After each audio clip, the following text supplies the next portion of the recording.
Love అఫైర్ల మీద ప్రశ్నలు సంధించినప్పుడు నటీనటులు వెంటనే వాటిని దాటవేస్తారు.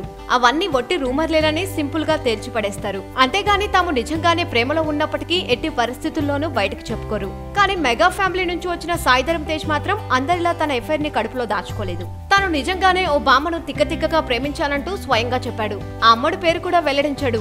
ఇంతకీ ఆమె ఎవరా అనుకుంటున్నారా? మరెవరో కాదు, తిక్క సినిమాలో అతని సరసన నటించిన లారిసా బొనేసి. విన్నర్ సినిమా ప్రమోషన్ కార్యక్రమాల్లో భాగంగా ఎడతెరిపి లేకుండా ఇంటర్వ్యూలు ఇస్తున్న సాయి తాజాగా ఈ విషయాన్ని చెప్పాడు. మీరు రకుల్తో ప్రేమాయణం సాగిస్తున్నారని వార్తలొస్తున్నాయి. అందులో ఎంతవరకు నిజముంది అని ప్రశ్నించినప్పుడు, అబ్బాయి మీకు తెలియని మ్యాటర్ ఇంకొకటి కూడా ఉందంటూ మెలికలు తిరిగిపోయాడు. తిక్క సినిమాలో తన సరసన కథానాయికగా నటించిన లారిసా బొనేసిని తాను ప్రేమించానని చెప్పుకొచ్చాడు. ఈ సినిమా షూటింగ్ సమయంలో నేను లారిసాని చూసి పడిపోయా. ఒకనొక సమయంలో ఆమెని ప్రపోజ్ కూడా చేశా. కానీ అప్పటికే తనకు బాయ్ ఫ్రెండ్ ఉన్నాడని లారిసా చెప్పింది. ఇక జవాబు విని నేను చాలా నిరాశ చెందాను. లోపల ఏదో తెలియని బాధ నన్ను కుంగదీసిందని ఈ మెగా హీరో చెప్పాడు. ఈ మాటలు చెబుతున్నప్పుడు సాయి ధరమ్ బాడీ లాంగ్వేజ్ చూస్తే కావాలని ఈ కహాని అల్లాడని స్పష్టంగా అర్థం చేసుకోవచ్చు. ఎంతైనా బ్రెజిల్ అమ్మాయి కదా, తాను చెప్పే ఈ స్టోరీని జోక్ గా తీసుకుంటాడన్న ఉద్దేశంతో అల్లేశాడని చెప్పుకుంటున్నారు.